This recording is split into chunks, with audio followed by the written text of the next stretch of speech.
রশিদ, এটা তোর divorce letter. তুই আমাকে বলছিলি না আমি তোকে ডিভোর্স দিলে তুই আমার কাবিনে 7 লাখ টাকা দিবি? এখন শোন, তুই কি আমার কাবিনে 7 লাখ টাকা নিয়ে আসছিস? আর কি ব্যাপার, সাথে করে তোর ছোট ভাইকে নিয়ে আসছিস কেন?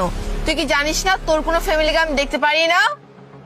হ্যাঁ, আমি টাকা আনছি, আর ওকে আনছি ব্যাংকের থেকে। আমি যে টাকা উঠাইছি না, একা একা ভয় লাগতেছিল, তাই আমি সাথে করে ওকে নিয়ে আসছি। ও, আমি তো ভুলেই গেছিলাম তুই একটা ভীতু ছেলে। তোর মা বাবার কথাই তুই ওঠস আর বসস। শোন, তোর সাথে আমি এত কথা বলতে চাই না। তুই আমার কাবিনে 7 লাখ টাকা আনছিস না, দিয়ে দে।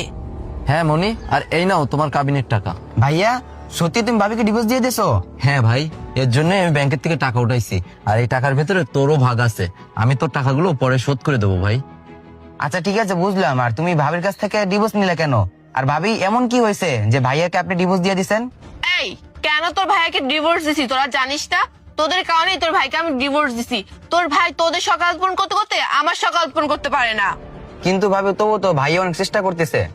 ভাইয়া তো আপনারও সকালত পূরণ করে দেয়, আর এমন তো না যে টাকা পয়সা সব আমাদেরকে দিয়ে দেয়। আপনি ভুল করতেছেন ভাবি, ভাইয়াকে ডিভোর্সটা দিয়ে। আর বিবাহিত নারীদেরকে কেউ আপন করে নেয় না।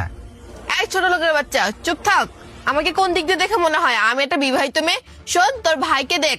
তোর ভাইকে দেখে মনে হয় 4 বাচ্চার বাপ। আর শোন, আমি কখনো আফসোস করবো না। আফসোস তো করবে তোর ভাই আমি চলে গেলে। আর শোন, তুই মনে হয় জানিস না আমাদের মেয়েদের কাছে একটা অপশন না, 1000টা অপশন থাকে। তোর ভাই রশিদ যদি আমার লাইফ থেকে চলে যায় না, তোর ভাইয়ের মতো রশিদ আরো 1000টা আমার পিছনে পড়ে আছে। কিন্তু ভাবি, আমি তো আপনাদেরকে ভালোর জন্য বুঝেছিলাম। থাক ভাই, তুই আর ওকে বোঝাস না। যে নিজের ভালো বোঝে না, তাকে তুই কিভাবে বোঝাবি? কিন্তু ভাইয়া, একটা সংসার ভাঙা আর একটা মসজিদ ভাঙা একই কথা। আমি তো এটা মারদাসায় পড়ছি অনেকবার। শোন ভাই, যে সংসার না করতে চায় তাকে জোর করে রাখা যায় না। এই ফকিন্নির বাচ্চা, শোন, তুই কখনো আমাকে জোর করে রাখতে পারবি না। এমনি তো